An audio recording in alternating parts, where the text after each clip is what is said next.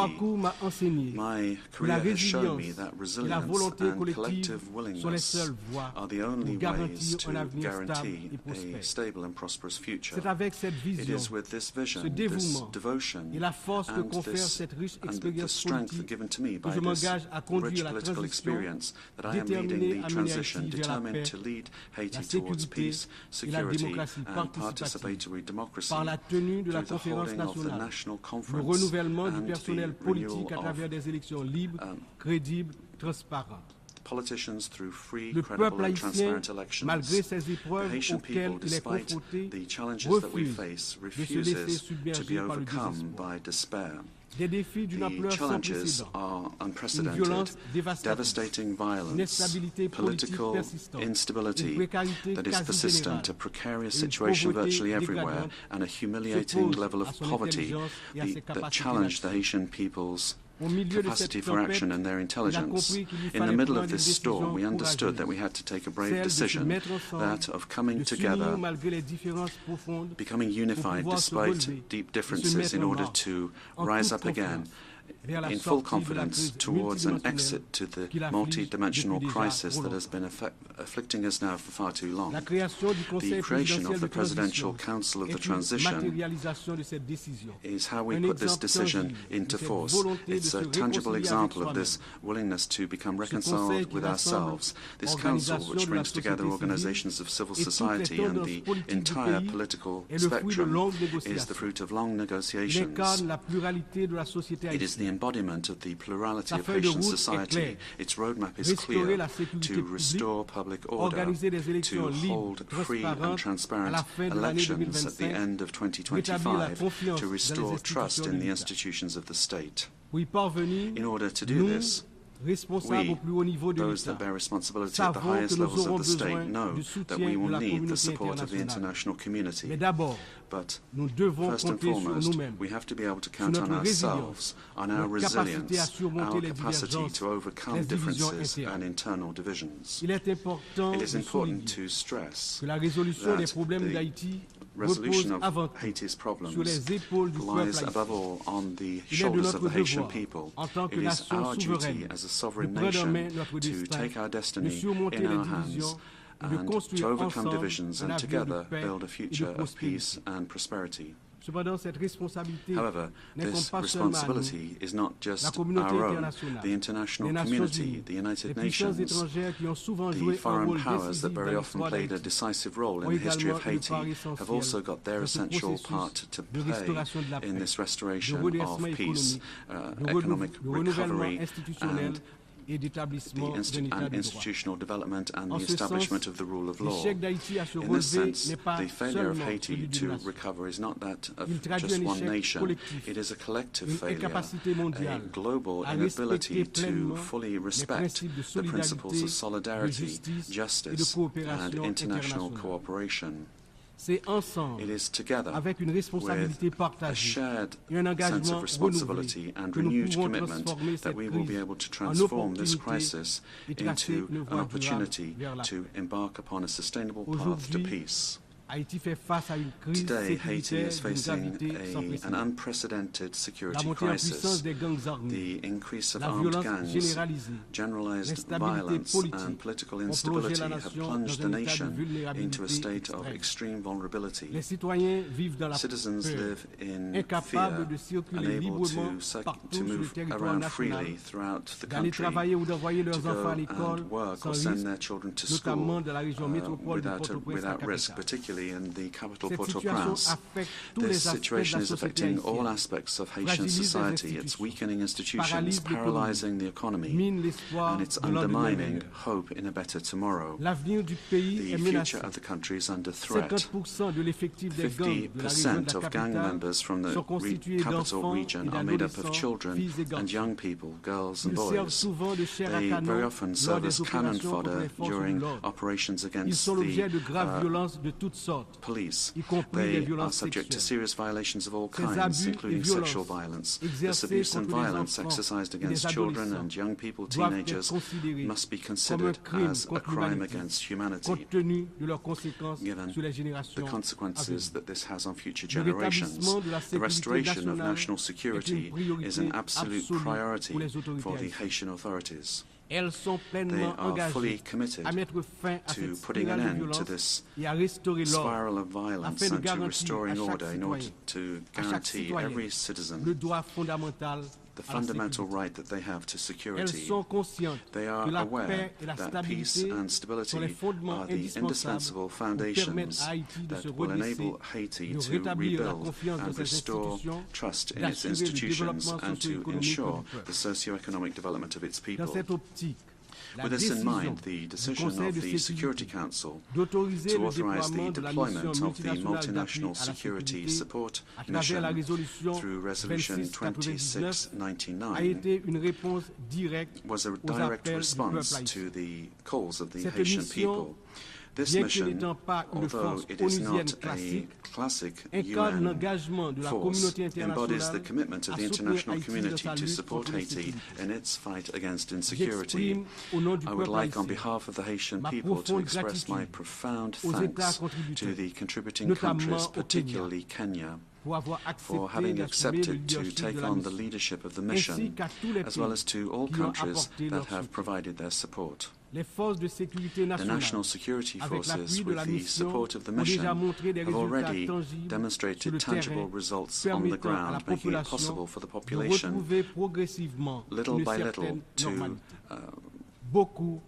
see normal life restored, but a lot still remains to be done. Haiti has hosted several United Nations missions over the last 3 decades, particularly MINUSTAH.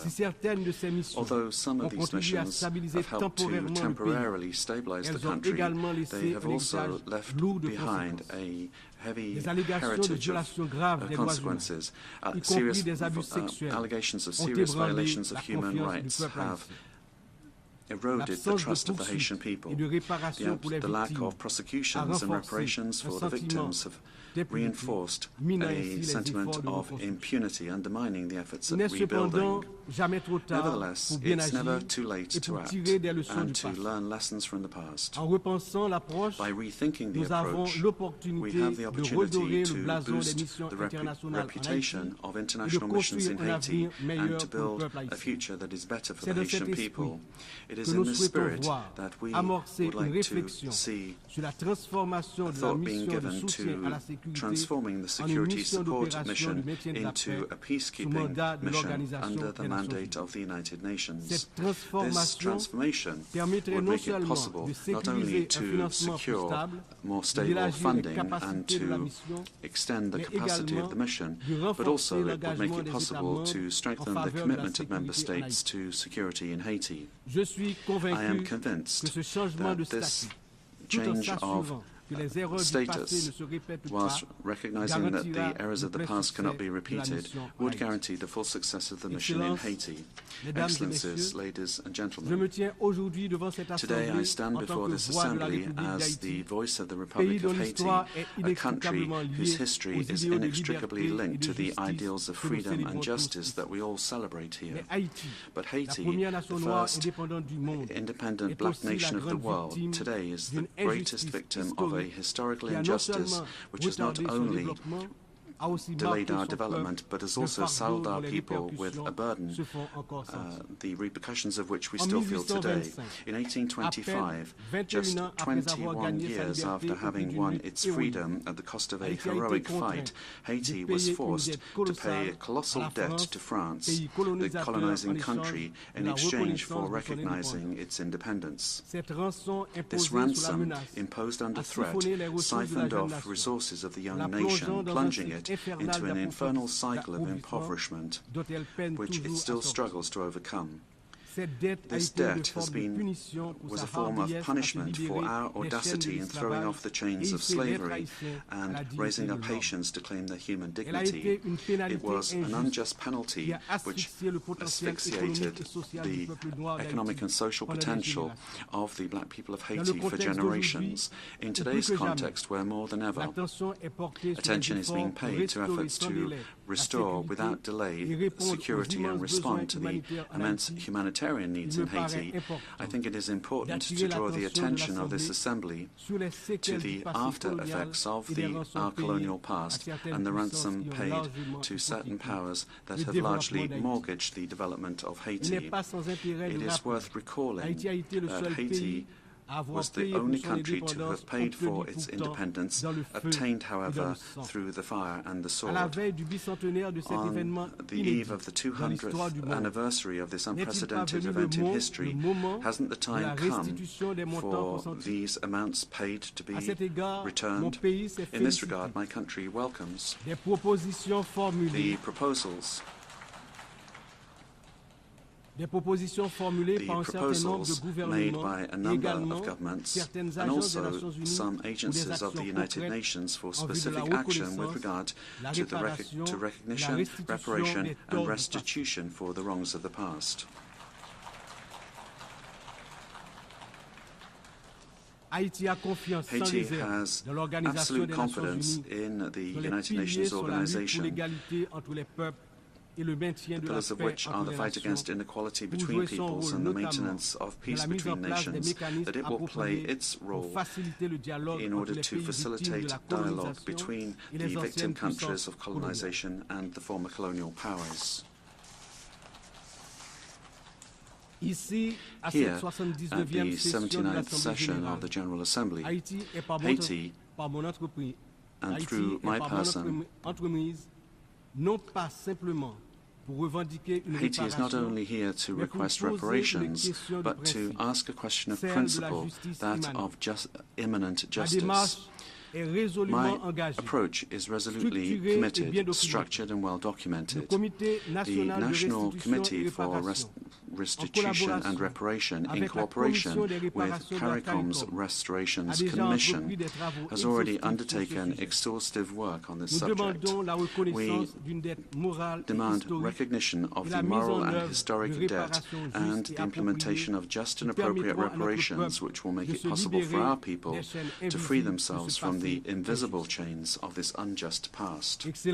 Excellencies, ladies and gentlemen, history teaches us that nations do not rise up in isolation, but by unifying forces in a resolute commitment to build a better future. Haiti, this land that has offered the world a symbol of unshakable freedom and which has helped several nations to throw off their yoke of barbaric colonialism, is not looking for charity, but justice. Respect.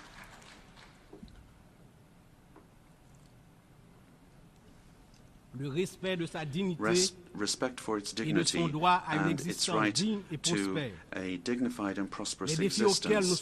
The challenges that we face today are certainly huge, but they are not insurmountable. They require of us all a shared vision, a profound sense of our common humanity and determination to turn crises into opportunities for renewal.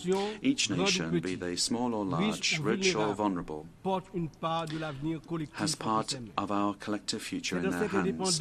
It is in this interdependence that resides the genuine strength of multilateralism. May this general debate be the moment where we reaffirm our unfailing commitment towards peace, human dignity, and sustainable development, because what we do today will resound for centuries to come.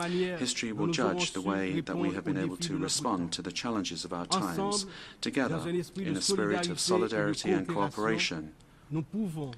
We can and we must build a future where no people, no nation is left behind. Long live Haiti. Long live international cooperation. Tomorrow, another country. Tomorrow, another world. I thank you for your attention.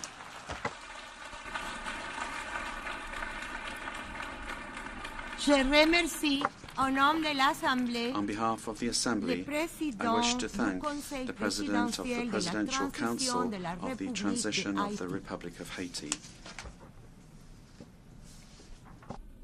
Seguidamente, la Asamblea escuchará The Assembly will hear an address by His Excellency Abdel Fattah al-Rahman al-Burhan, President of the Transitional Sovereign Council of the Republic of the Sudan.